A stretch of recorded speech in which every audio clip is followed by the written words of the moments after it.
So I was walking home the other night, very late at night in Brooklyn, 4 a.m.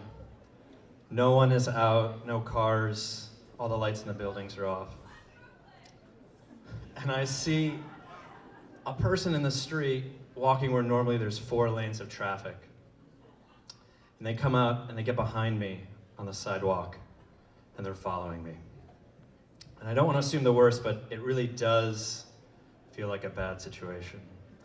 So I take a left, he takes a left. I take a right, he takes a right. So at this point I decide I have to make it clear to both of us now that he's following me and that I know that he's following me. So I start walking in a circle. A circle kind of like this. And he's following me in the circle. And the circle's getting smaller. And it's weird because he's following me, but I'm also following him.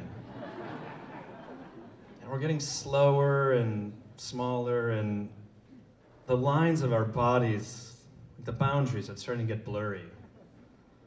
And it's weird. I'm starting to identify with him. And I'm starting to think about separateness. And is separateness real? Is there anything that exists in this world that's truly autonomous? And maybe everything's just codependent.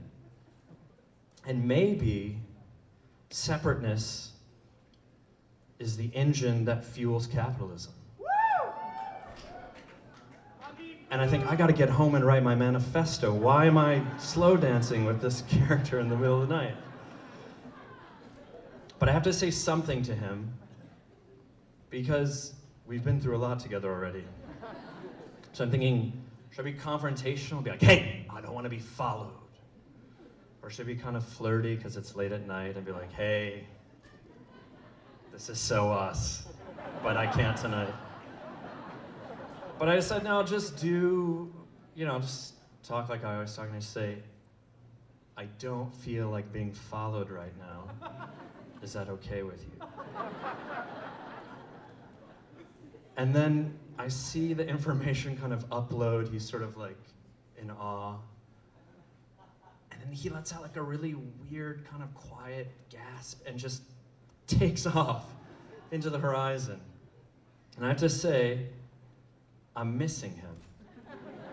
And there's an absence in my life that I can't explain in the weeks that have followed.